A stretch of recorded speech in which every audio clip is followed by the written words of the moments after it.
Hey guys, Red Fox here. My last challenge, can you beat Fallout 4 with a new challenge every time you complete a quest, was probably my most difficult challenge to date, but this Skyrim challenge just might take the cake. That challenge is finding out whether or not I can beat Skyrim, but on Dragonborn Hardcore mode. The challenge run rules, inspired by the rules of Metro's Ranger Hardcore mode, are simple but pretty brutal. In Ranger Hardcore mode, the difficulty is maxed, so enemies are as strong as they can be, though damage is equalized for realism, so while they all pretty much one-shot you, you can also easily one-shot them. On top of that, there's no HUD or heads-up display, weapon and ammunition availability is reduced by half, and you can only carry half as many weapons. As for how we'll replicate that in Skyrim, these are our rules for the run. 1. The game must be played on legendary difficulty from start to finish with the Smilodon realistic damage mod active, so everyone, including myself, is doing 5 times damage. 2. No HUD allowed. 3. I can only use half of the weapons and ammo I get, with anything else being required to be sold or left alone. And finally 4. My carry weight is reduced by a certain amount that increases over time, and I can only use 2 different weapons at a time. So if I have a sword, a warhammer, and a bow, I can only use 2 of those unless I swap one out either by giving it to a companion or getting rid of it. Side tangent before we get into it, I write these scripts entirely in post, but a lot of challenge runners I watch either seem to do live streams or write their scripts as they go. If you guys want me to try either of those methods, let me know in the comments.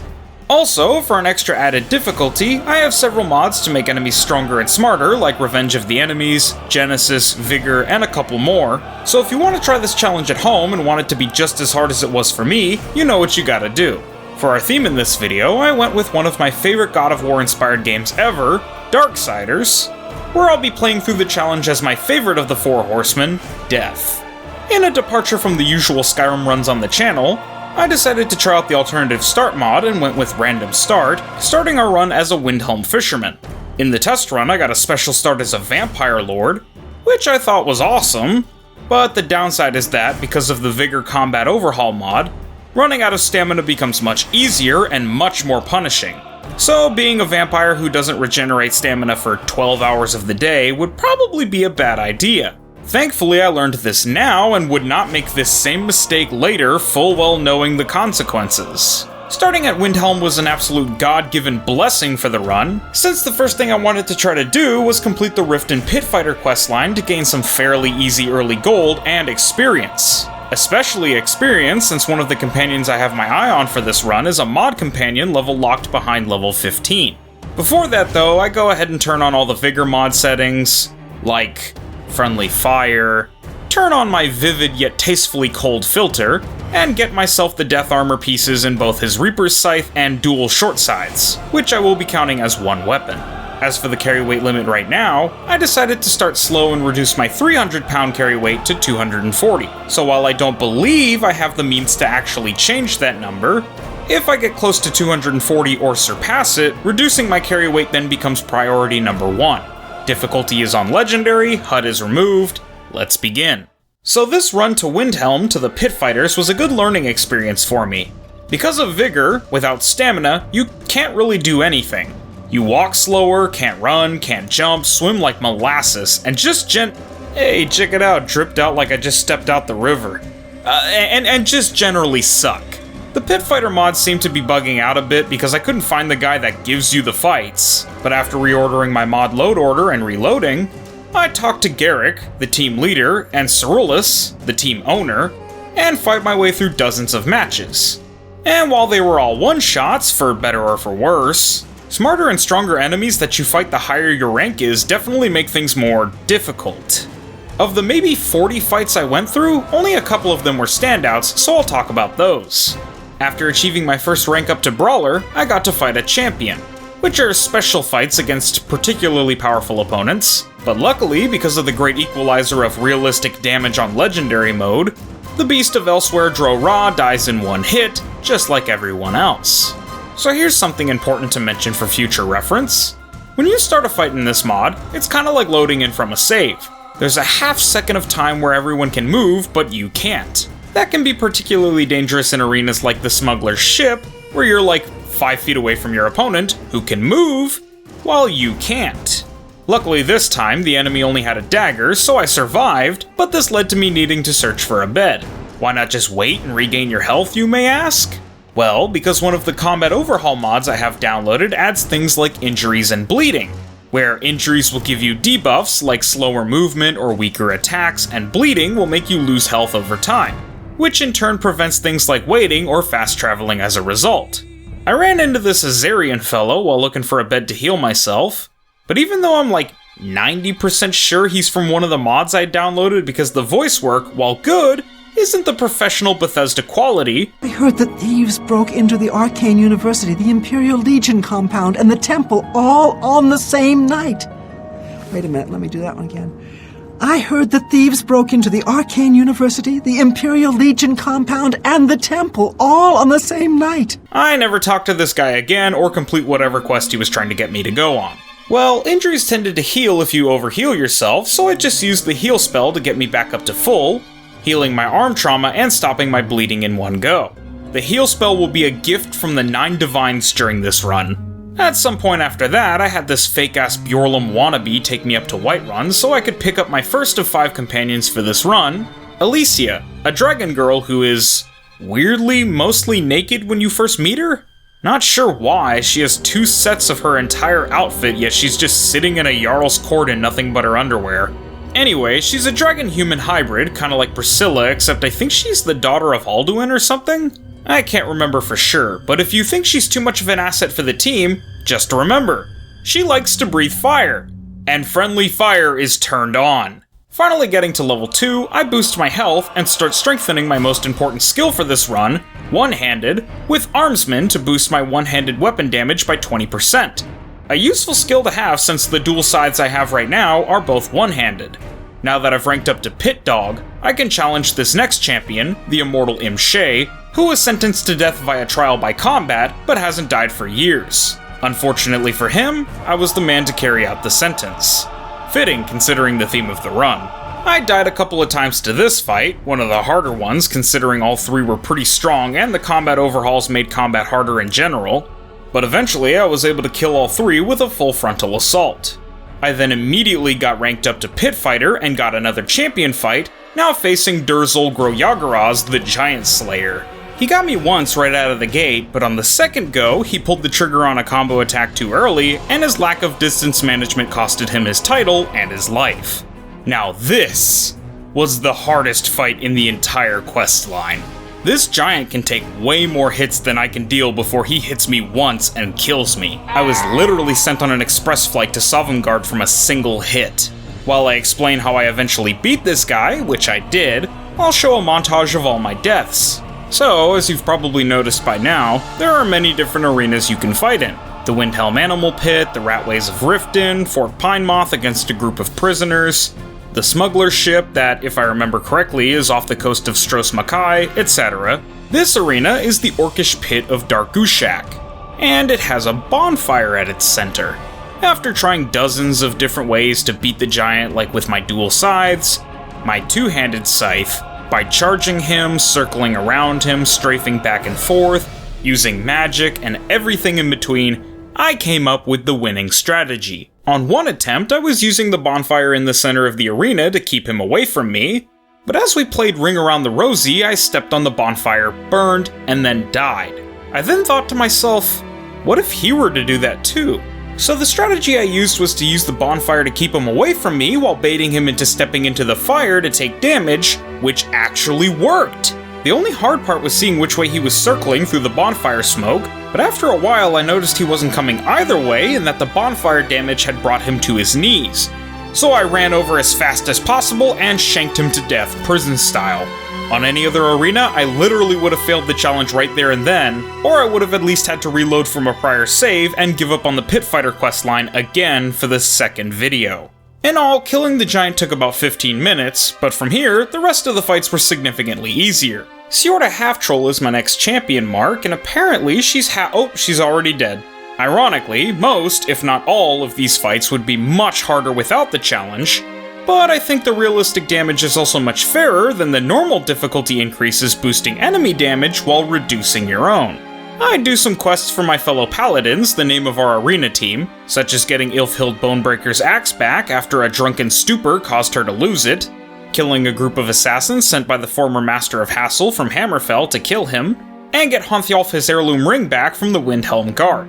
Also, at some point I ranked up to Gladiator. First, Alicia and I trek our way through this absolutely gorgeous environment to Frindhild's Barrow to clear out the undead and get Ilfhild's axe back, leveling up to 3 and boosting my health and one-handed damage in the process. I have a couple of interesting encounters on my way to take care of the assassins, but the most important takeaway is that I got to and dispatched the assassins, well, after they nixed me once. I tried to get Honthiolf's ring back, but it was locked in a chest that I presume had too high a lock difficulty, so I just completed those 2 quests, getting some warrior skill level ups and a Redguard knife as some rewards.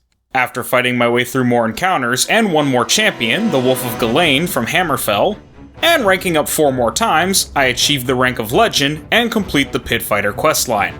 I really enjoyed this mod, good maps, fun fight variations, didn't drag on for too long. I thought the challenge made it even more intense and fun, and I got some nice warrior skill levels, a cool weapon, and a massive amount of gold that basically carried me for the rest of the game, and nearly 5 levels of experience. I'd rate this mod a solid 8 out of 10. Would have rated it a 9 or a 10, but it brought back some upsetting memories.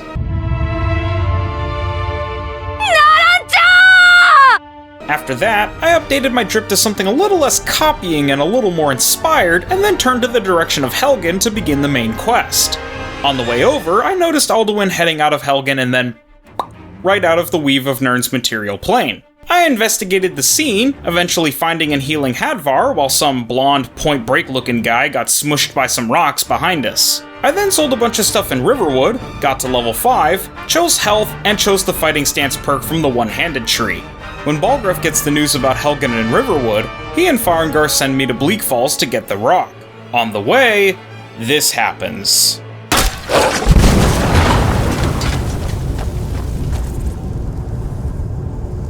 Yeah, I can't think of a way to describe with words how many times this happened and how much of a threat Alicia was to my own health and personal well-being, so I think the best way to show you is with this. I work my way through Bleak Falls, but all the enemy overhauls have made it quite a bit harder. So Alicia is actually helpful and pulls her weight here. I either nearly died or straight up died to some nobody draugrs added to the middle of the dungeon when, in comparison, the mini-boss that was originally a part of the base game crumpled almost instantly with no issue. I get another level up to 6 and boost health and one-handed damage again, and before long we've made it to the end of the first major dungeon. I set up potions and poisons and filters and elixirs for the boss, but he dies before he even gets out of his coffin. Kinda like what happens to me when I stand up too fast. The first attempt against the Western Watchtower Dragon didn't go too well, what with him almost instantly landing and cooking me, but the archer guards took out old Mirmulnir before I could even touch him, which is probably for the best. On my way back to the Jarl, after passing my boy Arngir the Ox, I get the letter from Cassia that starts the Forgotten City quest, so I decide to do that quest if for no other reason than some easy levels and gold. Through an ominously dour rain, I get to the Dwarven City and descend, seeing another victim of low-tier god on my way in.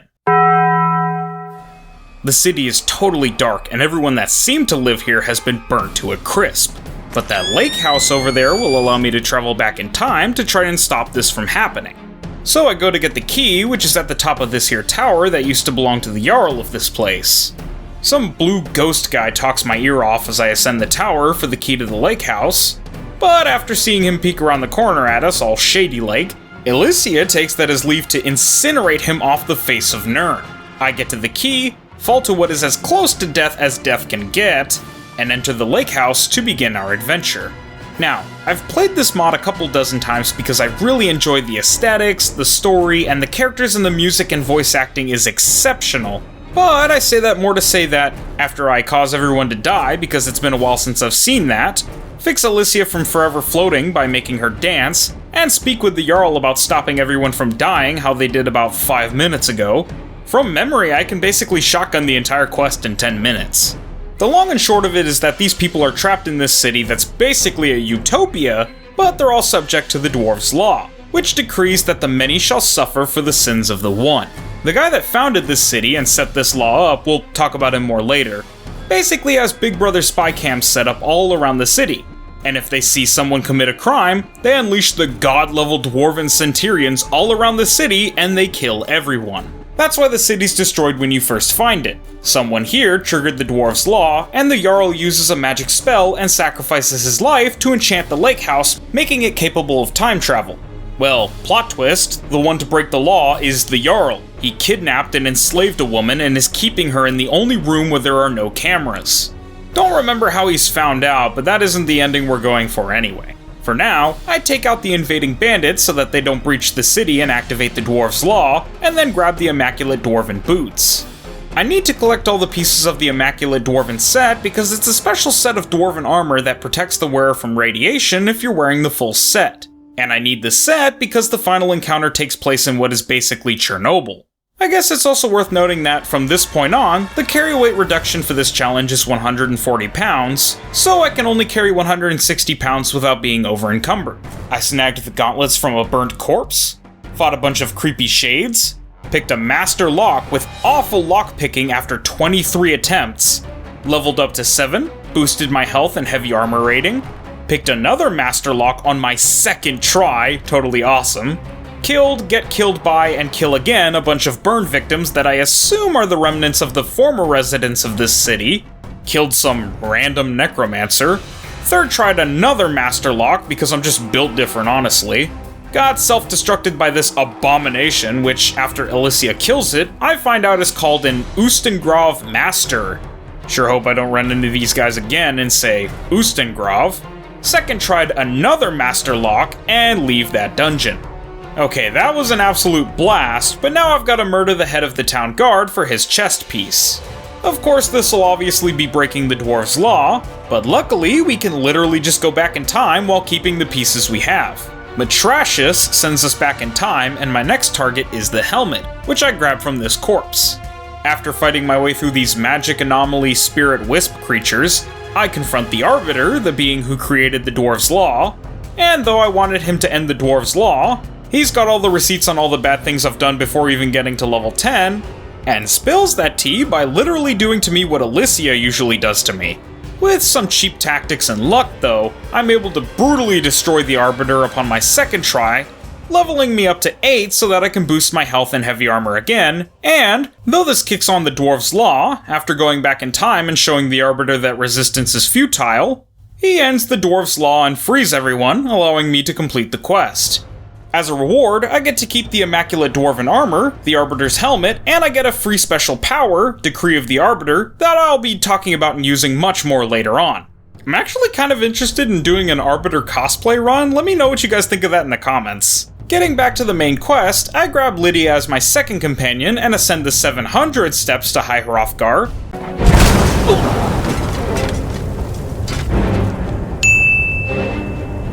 Giving the sting of death onto this frost troll, and getting sent by the old heads to get Squidward's flute.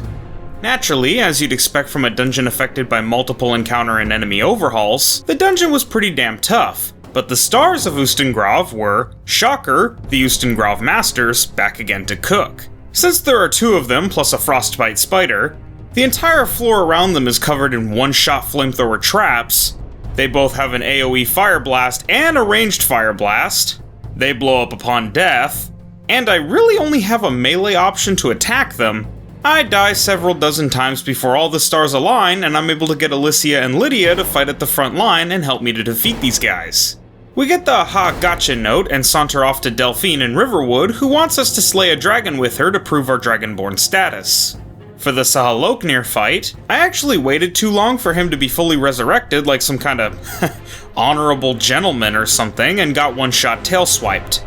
So the second go around, I just gang jump him and ambush him before he even gets muscles on his bones to move with. On my way back to Riverwood to regroup, I get reverse jumped by Mirak cultists, but they picked the wrong house, fool, because we reverse jumped them, and Delphine sends me to the Thalmor embassy to party up. I get intimidated by a bunch of attractive, tall women, and then get Razalan to be that one guy at every wedding or party. You know the one. You've probably been that guy once. Melbourne gives me my stuff back, and I slaughter my way through the Nerdemoji embassy until I get to the Esbern files and then make my daring escape. I get sent to Riften by Delphine to look for Esbern, and decide to just ignore Brynjolf's honest work-looking self and blitz through the Ratway. Making it through was pretty damn easy, with the most annoying thing down there being old Sheev Palpatine over here zoning me out with lightning. But I get to level 10 and boost my health and two-handed weapon damage, and then find and recruit the eccentric old man archetype. I get bodied by this Darth Scourge Darth Nihilus duet over here, but a second run through provides a more favorable result. We all regroup at the Riverwood Inn, the current Blade's secret clubhouse, and we learn about Alduin's Wall, or Walduin as I like to call it, and we head to Skyhaven Temple to read its secrets and move our club out of the local bar so that people might actually start taking us seriously. As always, I run past the dragon and let everyone else deal with it, run past the Forsworn and let everyone else deal with them, luck my way past the puzzles, and get to Walduin only for it to bug out, so I've got to spend like 15 minutes trying to fix it. According to Walduin, we've got to learn Dragonren to blow Alduin out of the sky, so we talk to the Master of the Greybeards, Parthenax, and become besties. He tells us that, to learn Dragonren, we've got to use an Elder Scroll to look back to when the shout was first used on Alduin. Almost forgot why this game was called The Elder Scrolls V Skyrim. I don't remember where the Blackreach dungeon is, so I try to find Septimus Sigma for like almost half an hour before just stumbling across his outpost. He's a gigachat as always and directs us to Alftand, where I use the wooden plate skip to murder Uma and Scylla, and then just go into Blackreach and get constantly murdered for about a half hour. I had to have killed at least 15 Falmer or spiders or whatever else, they just kept filtering in. Though the amount and lethality of enemies still waiting outside this shack were actually what killed me so many times. After over a dozen deaths, I got my Elder Scroll and learned Dragonren from this 5-minute unskippable cutscene. Now, the true Alduin boss fight was just as tough, challenging, and fun as one could ever want. I used every draught, poison, and potion that I could, used my significantly stronger dual scythes, and even though my first attempt was going amazingly, it all started going downhill when I actually Dragonrended and beat the loss out of Parthenax. No, come on guys, I'm not racist, it was dark and, like the fog of war and stuff, and they all kind of look the same. No, wait! Anyway, after that, I got meteored to death, and thus began the montage of my dozens of significantly worse attempts. It was pretty annoying having to keep applying all these potions and poisons every single attempt, and trying to strike a balance between clear skies to get rid of Alduin's meteors and Dragonren so that he wouldn't blast me from the sky was pretty challenging, but with the rapid and massive damage output of my scythes, combined with the dozens of poisons eating away at him, we finally— oh, come on! We finally beat the real final boss fight after about 4 attempts, since the Sovngarde fight is a cakewalk. We did the peace conference and Tellius seemed to hate me even though I constantly sided with him, and Ulfric was pretty cool about things. Shame that he's a racist, and too stupid to realize that he's secretly being funded and backed by the Thalmor, who are trying to weaken the Empire before the Empire declares war on the Thalmor again. We nab Odahviing, but since I'm actually going to do both DLCs as well, I figured now was as good a time as any to knock those out. First, Dawnguard. The Dawnguard sent me to some old crypt, and I death a bunch of vampires and general undead, with my reward being an Elder Scroll, that thing the game is named after, and waifu number 3 to add to my companion army, Serana. We escape and head over to Volkihar Castle, with my only getting run down and viciously murdered a couple times. I get to level 12 on the way though, and my dual-wielding attacks are now at max speed. I let Harkon make us into a vampire, biggest mistake of my life for reasons we already discussed at the beginning of the run. I easily clear through Redwater Den while multitasking and playing Pathfinder 1E with my friends, only having any difficulty with this walking, talking Abbott and Costello skid here. I get the Blood Chalice back to Garen, and I try to get into the College of Winterhold while constantly and continuously being attacked by an annoying dragon that broke Feralda's dialogue. After like 40 minutes of evading the dragon and trying to just wooden plate my way in, I eventually kill the dragon and get let in normally. This was all to learn the location of a dragon priest, to read Serana's Elder Scroll that foretells a prophecy where vampires will rule Nirn, yada yada yada, whatever. I just didn't remember where Dragon Bridge was. When I get to the dungeon where he's at, it's a non-issue getting to him, beating him into submission, and vampiring him into having a Kohai senpai crush on me. Dexian reads the scroll and tells us about Ariel's bow, the artifact that'll get the vampires the victory royale, as well as that we need another Elder Scroll to complete the prophecy. To get the other Elder Scroll, we have to rendezvous with Serana's mom in the Soul Cairn, which we do after clearing through all the dozens upon dozens of undead enemies in a vacant area in the Volkihar Castle. They were certainly no pushovers, and it's definitely noticeable that these enemies are much stronger and much smarter than normal enemies. But at this point I'm still managing, if not a bit worried for the likes of Harkin and Mirak. After getting to the Soul Cairn and taking out the Tower Guardian mini-boss enemy guys, Valerica tells us to fight the absolute Giga Chad, my second favorite dragon, Durnavir. This boss fight is actually pretty dang fun. There's one boss fight later on that's probably the most fun I've had playing Skyrim, maybe ever.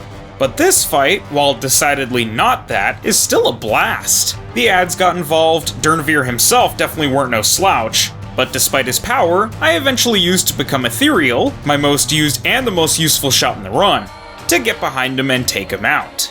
I even get a level up out of it and take some more one-handed damage. Durnavir gives me big ups for murdering him, I leave the Soul Cairn, and I grab the Elder Scroll, but Dexian's a smidge too blind to read it, so I do a ritual that allows me to read it and, armed with the knowledge of where Ariel's bow is, set out to get it before Harkin since he plans to murder his daughter Serana to complete this vampire world-ruling prophecy. This quest is a little too long for my taste. It always makes me nauseous for some reason, the double dragon boss fight was very tough, the enemies leading up to the boss were a slog to get through, the minions before you fight the vampire snow elf guy are probably the toughest challenge I've faced in this entire run yet, and the vampire elf boss guy himself is honestly kind of a joke. Whole thing took nearly 4 hours and it took me all of maybe 30 seconds to highlight the only significant details of that whole ordeal. Alright, now for the fun part. Time to take down Harkin. So of course this is Harkin we're talking about, so this is gonna take multiple attempts. And of course I'm using every potion and poison that I can, but I'm also using Become Ethereal to spend as much time not getting hit as possible. Harkin got a smidge buggy sometimes, like not attacking and just staring at me, or not doing the darkness orb thing above the fountain while being impervious to Ariel's bow. But when he summons his bony backup, I eventually figured out that killing all of them resets his AI and he'll come down from the fountain again.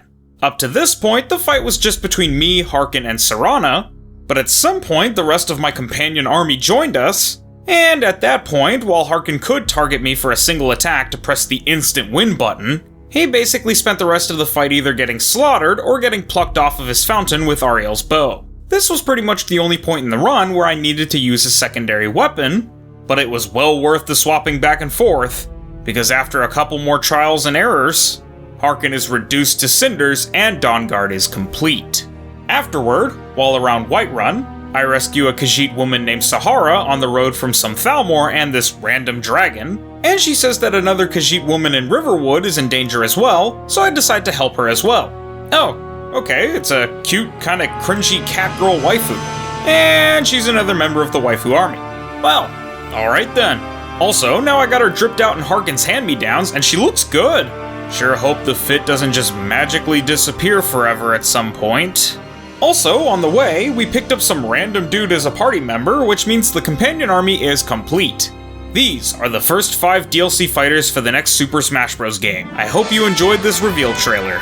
Anyway, this is Marissa, and she's got amnesia, and we're gonna need more levels, so we're gonna do her quest line, starting with finding her satchel for clues as to who she is and why the Thalmor are looking for her. I grab a note from the satchel and accidentally grab Meridia's beat. A new hand touches the beacon.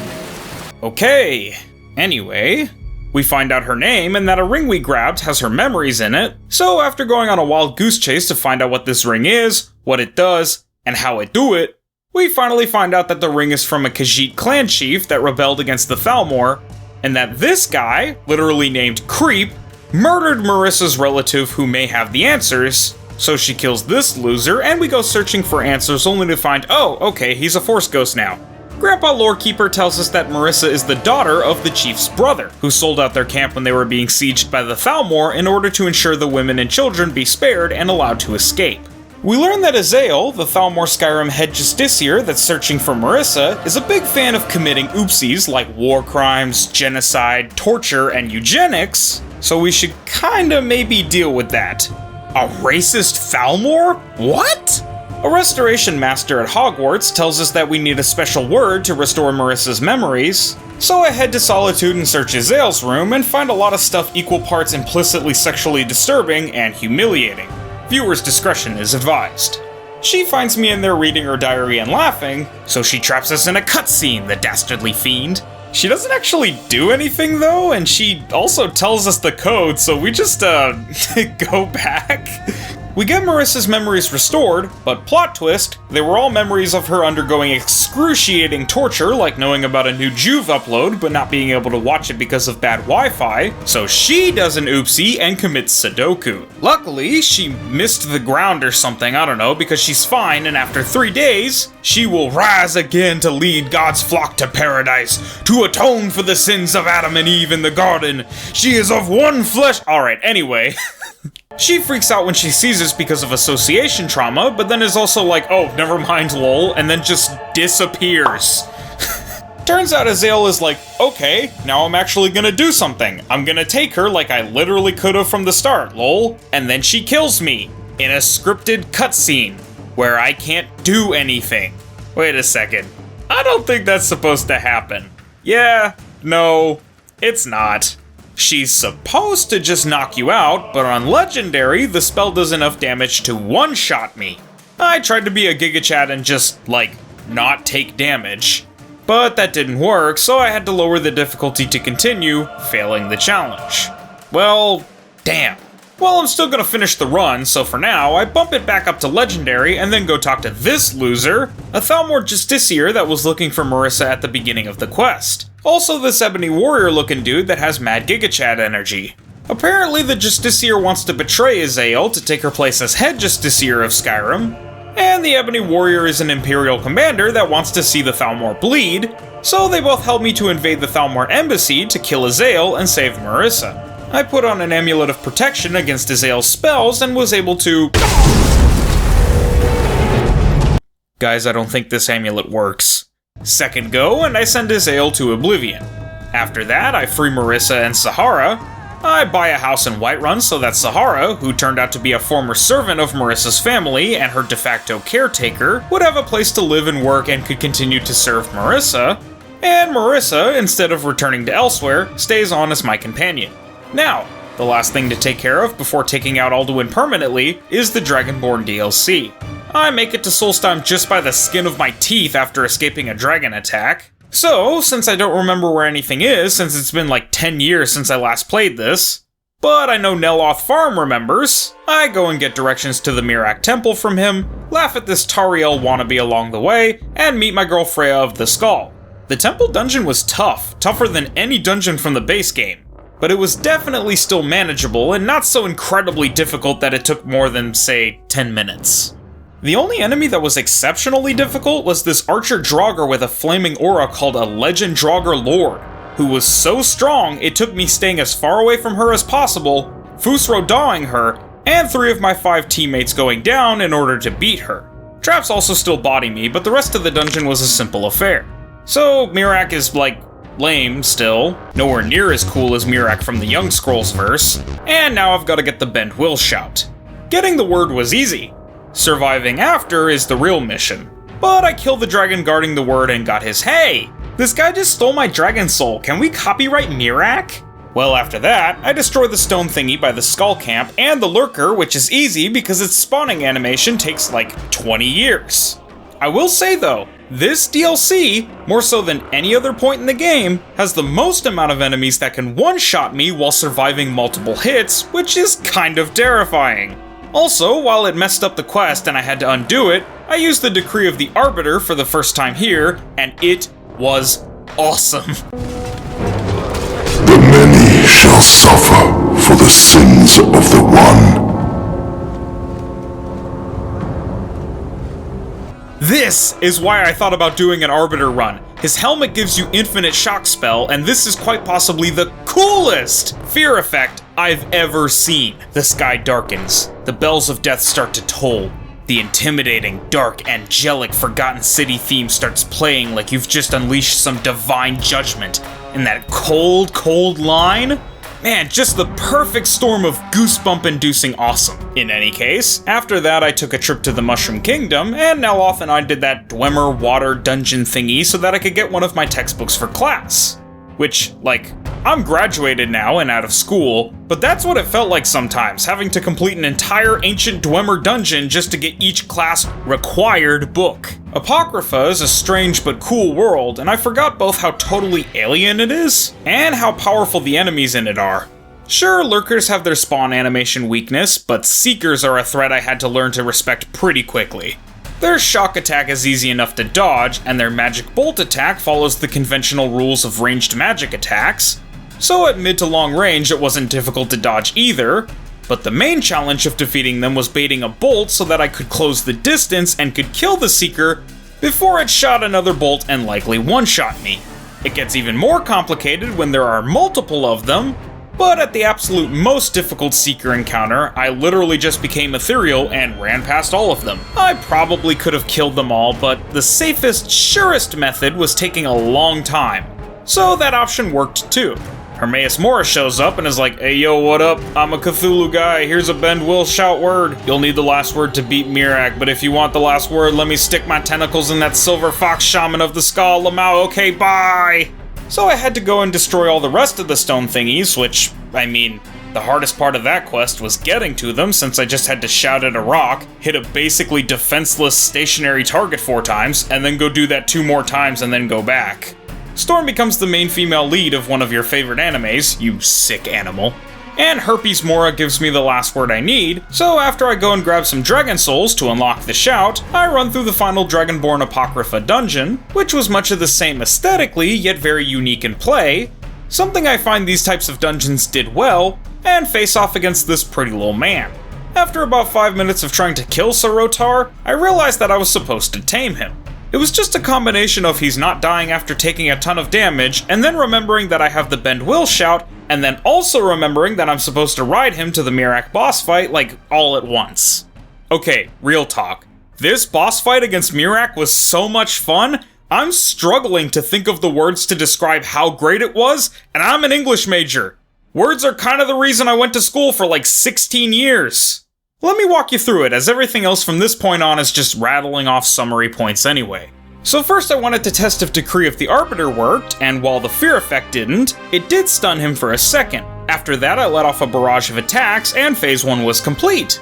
Unfortunately, I then immediately died. I tried a couple of different things, like using a scroll to summon a Frost Atronach, summon a Blizzard, buff the Frost Atronach, dozens of different things, and that, to me, was actually the fun part. Similarly to what I've expressed in previous challenge runs for Skyrim with Iron Man rules on, the fun of pitting your all against a challenging encounter, dying, and then going back to the drawing board to reorganize what worked and what didn't for your next try is so rewarding because, with each new attempt, you can see your progress and the fruits of your labors in real time. Become Ethereal was, of course, as big a part of my strategy as ever, but it was also interesting as it was also part of his. He used to become ethereal, whirlwind sprint, magic, weapons, everything I could, and I found most often that the most consistent strategy was attacking him quickly enough that he was basically stun-locked and couldn't fight back, because it was basically over for me after 1 hit. The whole time I was trying new things, finding some success in some places and instant death in others, and I was smiling the whole time.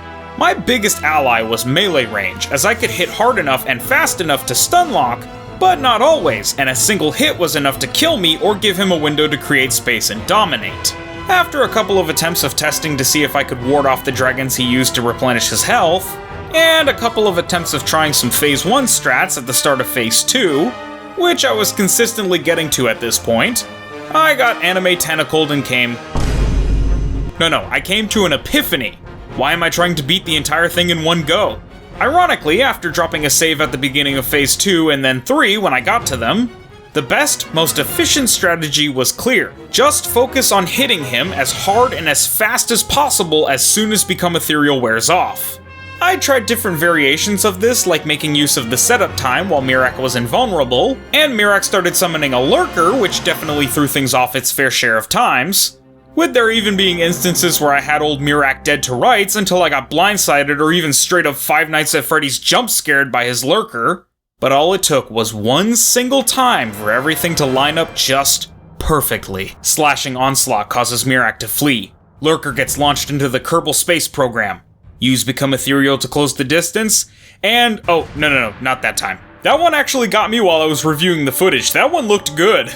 But that wasn't it. As a matter of fact, the very next attempt, I soft-locked myself and had to load back at the start of round 3.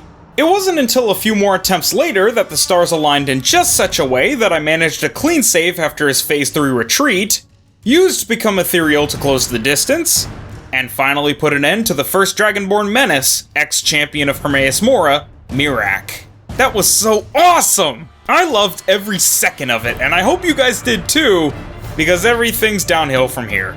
After releasing Odahviing from Dragon's Reach, he brought me to Skuldafn not to help me defeat Alduin, but as revenge for shaming him and leaving him for so long, because here's where, at the very end of the run, the challenge truly failed. If you were benevolent enough to impart a pass for the Azael incident at the College of Magic Nerds, as it was an unavoidable one-shot for a mod quest, this is just a straight-up inability to complete the game under the rules of the challenge run, pure and simple. I basically spent an hour and a half trying to get to Sovngarde while getting repeatedly one-shot by dozens of enemies with only Marissa as backup. Trying to fight them was impossible. They all one-shot me, and there were some I was entirely incapable of killing, including, you guessed it, multiple Legend Draugr Lords.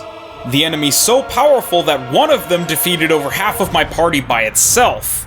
Now there are multiple, with backup, and I'm down from an army to a duet. I tried using Whirlwind Sprint and Become Ethereal to run past, as well as Decree of the Arbiter to scare them away, but that only worked until I got to the immovable monolith of an obstacle, the Temple Puzzle, which just simply took too long. As Become Ethereal didn't last long enough, and I wasn't going to be living any amount of time in a room with 10 plus enemies in it. Even in Concession, I couldn't defeat these monsters, just showing how impossible the task was.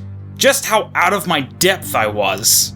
With all combat overhauls disabled, with all enemy overhauls disabled, with the difficulty lowered to the lowest possible difficulty, this dungeon was still practically impossible to complete. It was only after I gave myself God mode that I could continue past what I found out was like one of the first rooms in the entire dungeon. I wasn't even close. The game was rigged from the start. After that, to try to at least save face and finish with some decorum, I challenged both Soon and Alduin without God mode and with everything from the challenge turned back on. Soon was a beefcake dream. That's it. Never changed tsundere. Finally, as for the Alduin boss fight, it took about 25 minutes and was, inversely from the Mirak fight, a fitting close to the trash experience that was Skuldafn. I couldn't even participate in the fight like I did with the prior Alduin fight, because no matter where I stood, I would instantly get killed. Attack his side, he rubbernecks and chomps me in half. In front, breath blasted. Behind, smushed by his tail. In Seydanin, thousands of miles away, pelted by 50 meteors. I literally just ran and hid while Marissa and the boys Piper parried him. So the run, other than some specific instances, was easy, largely due to it being my first non-Iron Man run for Skyrim. The weapon limit was barely noticeable since I really only ever used one weapon at a time for like 90% of the run, only needing my second weapon at a time, Oriel's bow, when fighting Harkin. The equip load limit was also pretty damn easy to maintain with 5 pack mules at my beck and call, but just as well I could have gone the entire game without looting anything since I had the same weapons and armor for the whole run, and doing the Pit Fighter questline at the start basically covered any gold expenses for the entire run. Not having a HUD was tricky as always, but nowhere near as impactful as on the Authentic mode run. So, as you could probably guess, the main challenge and even the challenge ender came from legendary difficulty with half a dozen combat and enemy overhauls for stronger, smarter enemies. But all in all, this challenge was incredibly fun and I hope you guys thought so too and enjoyed it.